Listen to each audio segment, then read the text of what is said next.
नमस्ते, यहाँहरु सम्पूर्णलाई स्वागत छ नेपाल अनलाइन स्कुलमा र हामी नेपाल राष्ट्र बैंक सहयोग द्वितीयको सिलेबसमा आधारित रहेर प्री टेस्टको हेरिरहेका छौं। अहिले चाहिँ लेखाखण्डबाट प्री टेस्टमा सोध्न सकिने विभिन्न नमुना वस्तुगत प्रश्नोत्तरहरू हेरिरहेका छौं। आजको यो अकाउन्टको MCQ को पार्ट 3 अथवा भाग 3 मा पनि हामी सोही बमोजिमका प्रश्नोत्तरहरू हेर्नेछौं।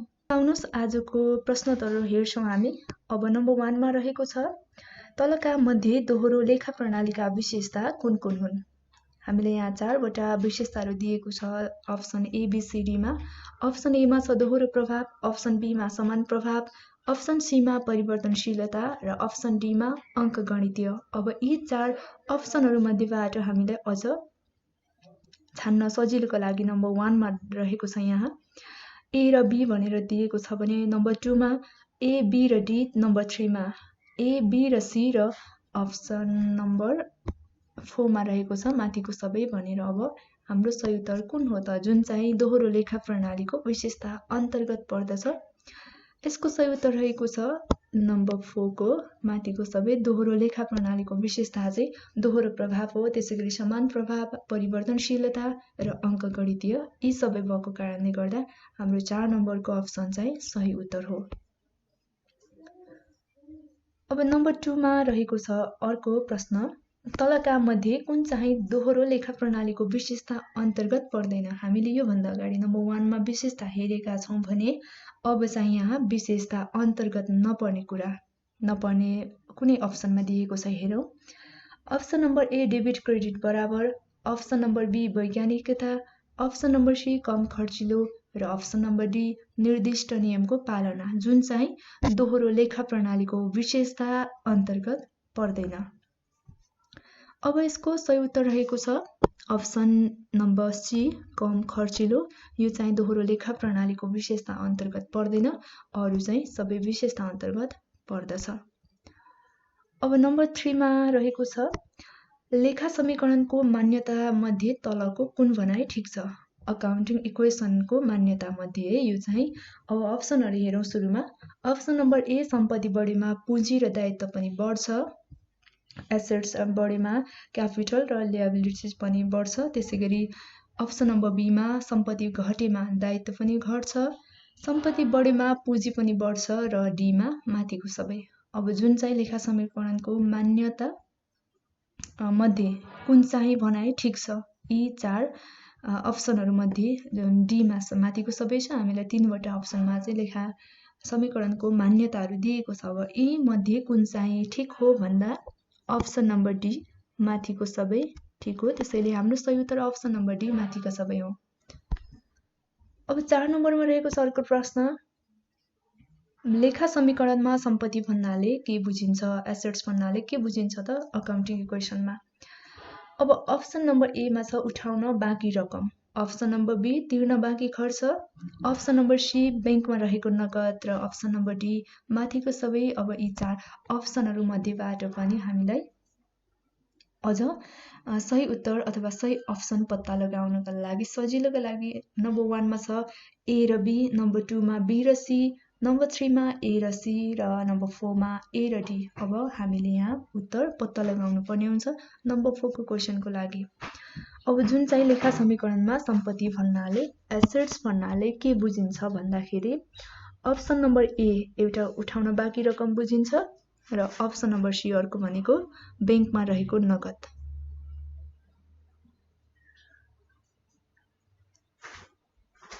त्यसैले हाम्रो सही अप्सन नम्बर 3 A र C जुन उठाउन बाँकी रकम र अर्को अप्सन नम्बर C मा छ बैंकमा रहेको नगद चाहिँ हाम्रो एसेट्स अथवा सम्पत्ति हो। अब यसै क्रममा नम्बर 5 को प्रश्न रहेको छ गोसवारा अभिलेख ... कागजात हो। कस्तो प्रकारको कागजात हो गोसवारा अभिलेख? अप्सन नम्बर A प्राथमिक, अप्सन नम्बर B द्वितीय, अप्सन नम्बर C खाता सम्बन्धी र अप्सन नम्बर D अन्तिम प्रतिवेदन। गोसवारा अभिलेख कस्तो प्रकारको कागजात हो भन्दा यसको सही उत्तर रहेको छ अप्सन नम्बर A प्राथमिक कागजात हो। यसैगरी नम्बर 6 मा छ गोषवारा अभिलेख डट हो के हो। यहाँ हामीलाई 4 वटा अप्सनहरु छ हाम्रो।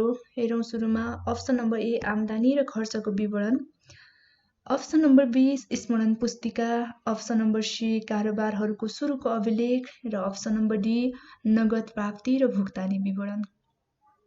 अब गोषवारा अभिलेख भनेको के हो त वास्तवमा? हामीले 4 वटा अप्सनहरु हेरिसकेका छौं। अब यी 4 अप्सनहरु मध्ये कुन चाहिँ अप्सन सही हो भन्दाखेरि जुन चाहिँ अप्सन नम्बर सी कारोबारहरूको सुरुको अभिलेख गोषवारा अभिलेख हो र यो भन्दा अगाडि चाहिँ हामीले गोषवारा अभिलेख भनेको प्राथमिक कागजात हो भनेर पनि हेरिसकेका छौं। यसपछि नम्बर 7 मा छ अर्को प्रश्न, गोषवारा अभिलेख भनेको कारोबारहरूको वर्गीकरण र छनौटको लागि प्रयोग गरिएको एउटा पुस्तक हो जसले पछि खाता बहीमा कारोबारहरूको अभिलेख राख्न मद्दत गर्छ भनेर एकजना व्यक्तिले यो भनाइ भन्नुभएको हो। तर यो भनाइ कसको हो भनेर यहाँ हामीले 4 वटा अप्सनहरु दिएको छ। सुरुमा हेरौं अप्सनहरु। अप्सन नम्बर ए मा छ 𝘀𝗶𝗹𝗹, option number B R N. Carter, option number C L C. क्रुपर र अप्सन नम्बर डी माथिको कुनै पनि होइन।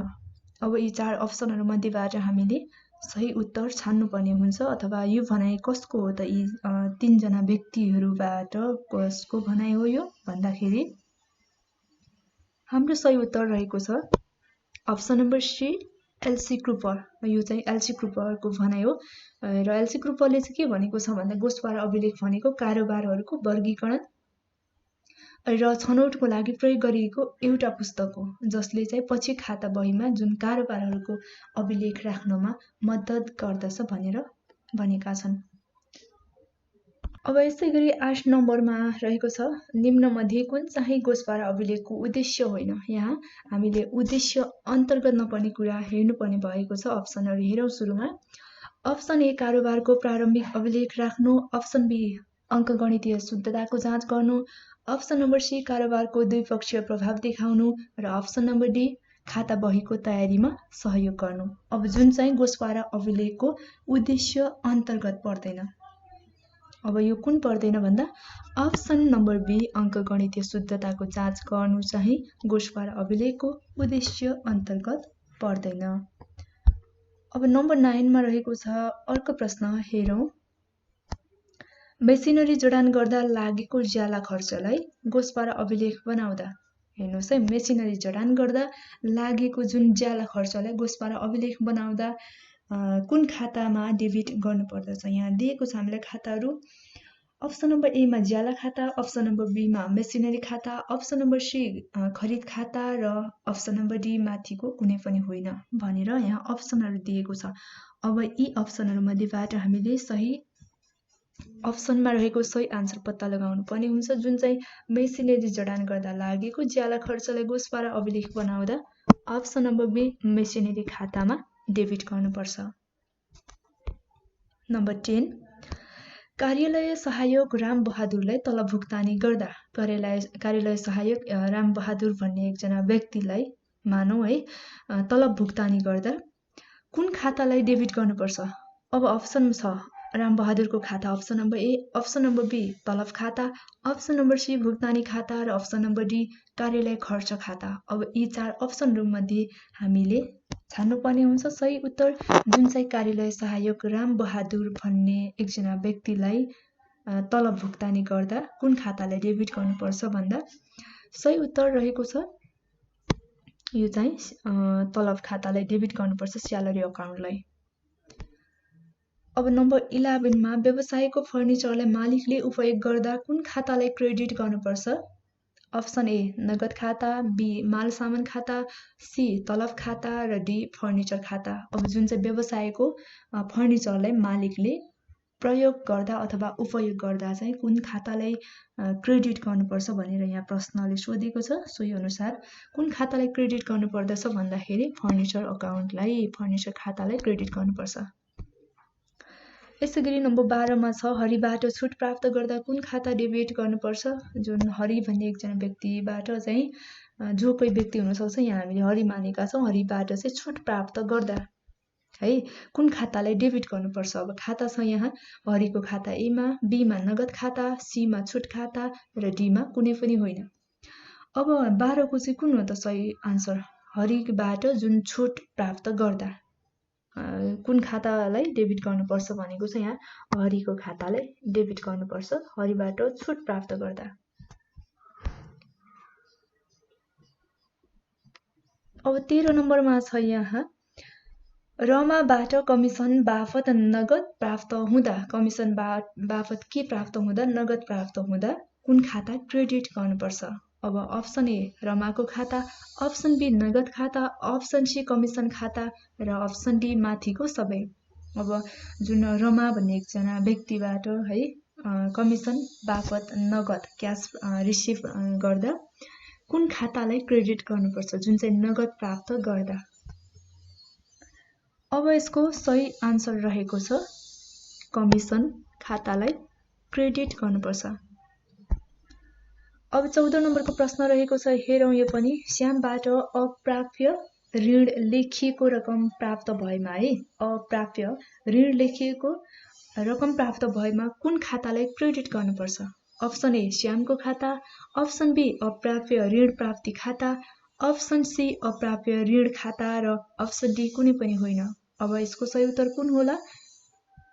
जुन चाहिँ श्यामबाट अप्राप्य ऋण लेखिएको रकम प्राप्त भएमा क्रेडिट गर्नुपर्ने खाता। यसको सही उत्तर रहेको छ अप्सन नम्बर बी अप्राप्य ऋण प्राप्ति खातालाई के गर्नुपर्छ भन्दा क्रेडिट गर्नुपर्छ। यहाँ अर्को हामीले अप्सन सी मा अप्राप्य ऋण खाता पनि दिएको छ, नझुकिनु होला। यो चाहिँ अप्राप्य ऋण प्राप्ति खाता यहाँ किनकि श्यामबाट अप्राप्य ऋण लेखिएको रकम प्राप्त भएमा चाहिँ जुन अप्राप्य ऋण प्राप्ति खातालाई क्रेडिट गर्नुपर्छ। अब 15 नम्बरमा रहेको छ अर्को प्रश्न गोष्पारा अभिलेखबाट खाताको डेबिट र क्रेडिटमा सार्ने प्रक्रियालाई के भनिन्छ? अप्सन ए स्थानान्तरण, अप्सन बी अभिलेखन, अप्सन सी प्रविष्टि र अप्सन डी रकमान्तर। अब जुन चाहिँ गोष्पारा अभिलेखनबाट खाताको डेबिट र क्रेडिटमा सार्ने प्रक्रियालाई। अब यसको 4 अप्सनहरू मध्येबाट कुन हो त सही आन्सर अथवा सही अप्सन भन्दाखेरि यो चाहिँ हो प्रविष्टि अप्सन नम्बर सी। जुन चाहिँ गोष्पारा अभिलेखबाट खाताको डेबिट र क्रेडिटमा सार्ने प्रक्रियालाई प्रविष्टि भनेर भनिन्छ। अब 16 नम्बरको प्रश्न निम्न मध्ये कुन चाहिँ खाताको उद्देश्य होइन? यहाँ चाहिँ अब हामीले खाताको उद्देश्य अन्तर्गत नपर्ने हेर्नुपर्ने भएको छ। अप्सन हेरौँ। अप्सन ए निश्चित अवधिको खरिद बिक्रीको स्थिति थाहा दिने, अप्सन बी सन्तुलन परीक्षण बनाउन गर्ने, अप्सन सी आसामी र साहुको अवस्थाबारे जानकारी दिने र अप्सन डी लेखाका त्रुटिहरू पत्ता लगाउने। अब जुन चाहिँ लेखाको उद्देश्य अन्तर्गत नपर्ने कुरा उद्देश्य होइन। यहाँ 3वटा उद्देश्यहरू दिएको छ भने एउटा उद्देश्य अन्तर्गत नपर्ने कुरा दिएको छ। त्यो अप्सन कुन हो अथवा कुन चाहिँ सही उत्तर हो भन्दा अप्सन नम्बर डी लेखाका त्रुटिहरू पत्ता लगाउने कुरा चाहिँ खाताको उद्देश्य अन्तर्गत पर्दैन। र 16 नम्बरपछि अब 17 नम्बरमा हेरौँ। 17 नम्बरमा रहेको छ गोष्पारा अभिलेख र खाता बीचको प्रमुख भिन्नता के हो? हेर्नुहोस् है गोष्पारा अभिलेख र अर्को भनेको खाता बीचको मुख्य भिन्नता के हो? अब अप्सन ए मिति date, option B debit rupees, option C credit rupees र अप्सन डी संक्षिप्त व्याख्या। जुन चाहिँ गोष्पारा अभिलेख र खाता बीचको मुख्य भिन्नता हो कुन चाहिँ भन्दा अप्सन नम्बर डी संक्षिप्त व्याख्या हो सही उत्तर। अब 18 नम्बरको प्रश्न पनि हेरिहालौँ। खाता बही कारोबारको डट डट हो के हो? हेरौँ। अप्सन ए प्राथमिक अभिलेख, अप्सन बी आय विवरण, अप्सन सी द्वितीय अभिलेख र अप्सन डी सङ्कलन विवरण। जुन चाहिँ खाता बही कारोबारको के हो भन्दा हाम्रो सही उत्तर अप्सन नम्बर सी द्वितीय अभिलेख हो। कारोबारको द्वितीय अभिलेख चाहिँ खाता बही हो। र यसपछि अब 19 नम्बरमा हेरौं खाता बही एउटा अत्यन्त महत्त्वपूर्ण लेखा पुस्तिका हो र सहायक पुस्तिकाहरूमा राखिएका अभिलेखहरूको अन्तिम गन्तव्य पनि हो। यो परिभाषा कसको हो? अब यहाँ अप्सन छ। Option number A W.P.Ks, option B 𝘂𝗶𝗹𝗹, option C N.O.S Agarwal र अप्सन डी MCQ। अब हाम्रो सही उत्तर कुन हो? जुन चाहिँ खाता बही एउटा अत्यन्त महत्त्वपूर्ण लेखाको पुस्तिका हो र सहायक पुस्तिकाहरूमा राखिएका जुन अभिलेखहरूको अन्तिम गन्तव्य पनि हो भनेर परिभाषित गर्ने व्यक्ति अप्सन नम्बर ए W.P.Ks हो। यो W.P.Ks को परिभाषा हो।